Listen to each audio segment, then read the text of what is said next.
Estas tres reglas de Bobby Fischer harán que cometas menos errores y que encuentres mejores movimientos. De inmediato, tan pronto veas este video. Fischer con blancas contra Barzai, gran maestro húngaro, e inicialmente está la apertura Ruy López. Y cuando digo que vas a jugar mejor después de ver este video, no es mentira.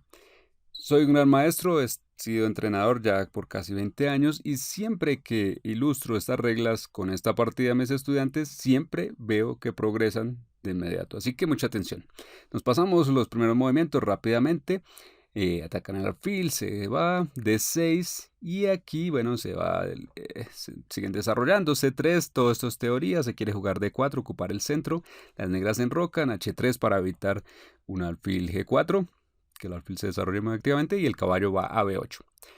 Este movimiento confunde a muchos porque ¿en qué consiste? Bueno, las negras han ido con su caballo atrás, ¿acaso se están acobardando?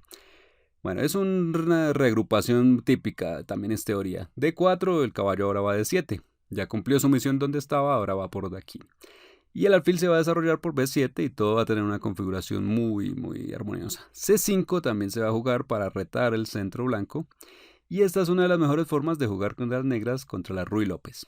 Ahora Fischer juega caballo H4. Es un movimiento bastante al azar porque normalmente se deberían desarrollar las piezas del flanco de dama. Pero cuando los grandes maestros no siempre hacen los mejores movimientos porque a veces hacen cosas como estas para confundir a su oponente. Y para sacarlos de la teoría de lo que ya tienen preparado. Entonces este no es el mejor movimiento, pero es un movimiento que pone a pensar a su oponente. Porque aquí, y esto es bastante psicológico también, porque un oponente fuerte va a pensar lo siguiente, que puede tomar aquí, en E4, y se da un intercambio donde finalmente las negras ganan un peón. Pero cuando Fischer ha jugado esto, obviamente no va a estar perdiendo un peón. Él jugaría aquí caballo F5, tal vez, atacando por aquí y presionando a la vez a este caballo. Fischer obviamente habría analizado todo esto en casa, así que no era cómodo para las negras seguir su juego. En la partida las negras no entraron en esta línea y en cambio ilustran nuestra primera regla y capturan en D4. En uno de los errores típicos que le llamo tomarás y te arrepentirás. ¿Por qué? Bueno, cuando se hace este intercambio, pues donde parece que no hay nada importante, un peón por un peón, le llamamos un error porque las negras han ayudado a las blancas a mejorar su posición. Ahora las blancas tienen un bonito centro de peones. Estos peones controlan todas estas casillas del centro. Y en cambio para las negras se hace difícil jugar allí. Además, en C3, ahora el caballo blanco se puede desarrollar, ya no está el peón allí. Y eso no era posible un momento antes. Esto lo han logrado las negras al tomar aquí. Así que dos ventajas posicionales, pues centro fuerte, facilidad de desarrollo. Por eso no debes hacer un intercambio, forzar un intercambio que no te da un beneficio específico. Pues en general solo vas a ayudar a tu oponente. Ahora sigue caballo B6, que tiene sentido. Liberando la diagonal para el alfil para si el caballo blanco salta F5 lo puedan tomar. Una de las razones. Entonces Fischer decide que la idea ya no va por ahí y vuelve con el caballo F3. Sigue D5 atacando en el centro y E5 contragolpeando atacando el caballo. Y este caballo negro se mete en E4 y aquí va otro momento instructivo. Si observas esta posición y te pregunto qué jugarías con las blancas, hay varias opciones. Puedes desarrollar con este alfil, por ejemplo, desarrollar el caballo, jugar a 3, tal vez mover la dama, el otro alfil, puedes hacer muchas cosas. Pero hay una regla muy importante que dice que si una pieza enemiga se mete en tu territorio, hay que neutralizarla cuanto antes. Y esa debe ser la tarea principal antes de cualquier otra cosa. Con eso en mente, las blancas juegan caballo de 2. Y aquí va un rápido test. ¿Tomarías con las negras en D2? ¿Sí o no? No. Tomarás y te arrepentirás, ya sabemos. Capturar aquí con las negras simplemente ayuda a... Bueno, las negras lo hicieron. Las negras sí tomaron aquí. Pero esto solo ayuda a las blancas a desarrollar su alfil que faltaba. Entonces, en lugar de hacer esto, debes preguntarte, ¿con mi intercambio voy a ayudar a mi oponente? Bueno, las negras entonces deberían acá hacer otra cosa. Es cierto que las blancas amenazan con ganar un peón allí tomando 2 veces, Pero entonces se puede jugar, por ejemplo, un alfil F5 y defender el caballo así, o incluso desde B7 con el alfil en fianchetto. Desde allí se defendería, las blancas no podrían, incluso con un F5. Y así no hay que hacer otra cosa. Bueno, hay que escoger entre una de esas opciones en lugar de tomar en D2 y ayudar a las blancas a hacer lo que querían. Pero bueno, esto fue lo que sucedió. Y ahora se ha ido el intruso de E4. Ahora las negras juegan alfil F5 y este es otro momento que ilustra la misma idea brillantemente. Porque seguramente muchos aquí jugarían dama E2 o torre C1, algo así. No ahí, sino la columna C.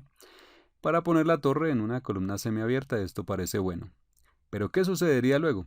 Que las negras jugarían, por ejemplo, caballo C4, atacan el peón en B2 y esto empieza a ser incómodo. Puedes intercambiar, obviamente, pero entonces fortalece la cadena de peones de las negras atacan D4, el alfil va a D3, o sea que esto es mejor para las negras. Podrías defender con el alfil en C3, pero te atacan con este peón y las cosas no son claras. Es fácil que en esto se cometa algún error grave. Y esto me recuerda a un viejo adagio que dice que un hombre inteligente sabe cómo salir de los problemas, pero un hombre sabio no se mete en problemas. Pues pensemos en lo siguiente, ¿por qué aquí la situación para las blancas es tan complicada? Todo porque hay intrusos en esta parte. Por ejemplo, incluso el alfil, que no está metido directamente aquí, controla varias casillas de las blancas, haciendo difícil que las piezas blancas se muevan. Entonces vamos a ver cómo Fischer lo manejó. Fischer jugó alfil C2, neutralizando el alfil que miraba hacia nuestro territorio. Y después de este intercambio, por cierto, otra vez preguntamos, ¿deberían las negras intercambiar en C2, tomar allí? ¿Sí o no? Espero que ya la respuesta sea muy clara para ti.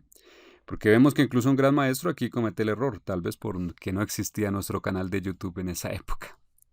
Bueno, ya sabes que por lo general ayudas a tu oponente cuando liberas la tensión, haces que las piezas contrarias se activen. En lugar de eso, jugar un dama de 7 y que el intercambio se haga en los términos de las negras sería mejor. Porque si quieren las blancas toman el F5 y la dama está allí. Pero se dio este intercambio y Fischer activó su dama. Y ahora la posición blanca es más segura. Bueno, se juega torre C8 preparando un C5 por ejemplo y Fischer juega B3 para quitarle la última oportunidad a su oponente de meterse en su territorio. Caballo C4. Y con esto vemos que, al sacar las piezas enemigas de tu territorio, prácticamente es imposible cometer un error grave, porque no va a haber piezas por allí ofreciendo amenazas. Obviamente hay la posibilidad siempre de cometer un error grave. Algunos incluso son muy ingeniosos para cometer errores, así que nunca falta, pero bueno, esto en general reduce la posibilidad de errores. Y ahora las negras juegan caballo D7. Tal vez para prepararse 5, pero esto se podría haber jugado de inmediato. Tal vez mucho respeto por Fischer tenía su contrincante. Y las blancas juegan E6, empezando su ataque. Luego se meten con la torre y atacan al peón del flanco de dama y sigue C5, iniciando el contraataque del que hablábamos. Y bueno, esto suena repetitivo, pero es que la repetición es la que nos hace aprender mejor. ¿Tomar o no tomar aquí con las blancas? Bueno, antes de este video, obviamente creo que la mayoría tomaría automáticamente.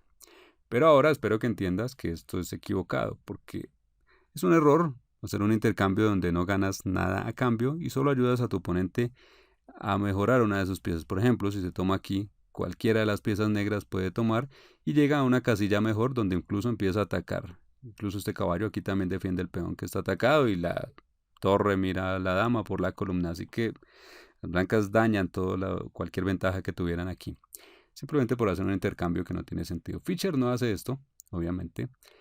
Y entonces, bueno, hay que hacer algo por C5, tal vez. Hay que pensar que buscan con C5, abrir la columna, golpear tu dama, por ejemplo.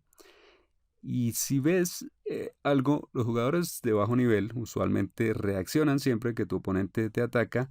Piensan en que hay que intercambiar, hay que sacar la dama de aquí, hay peligro, hay que hacer algo por eso.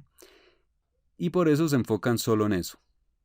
Pero, en cambio, un jugador de nivel alto, como Fischer, observa esto y se resiste, se abstiene de defender, lo evita a toda costa, solo defiende si es obligatorio.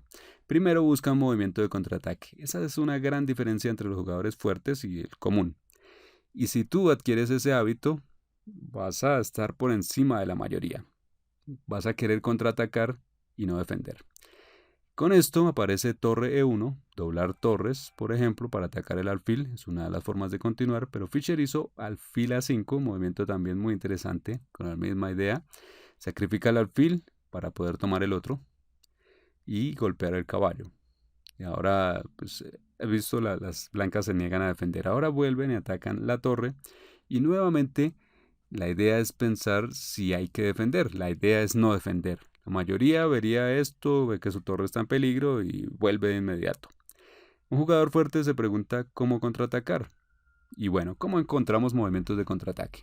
De la misma manera que encontramos los de ataque. Observamos el territorio enemigo y nos preguntamos cómo entrar allí para crear alguna amenaza. Así encontramos movimientos de ataque y con eso se encuentra aquí caballo G5, amenaza de jaque mate de inmediato.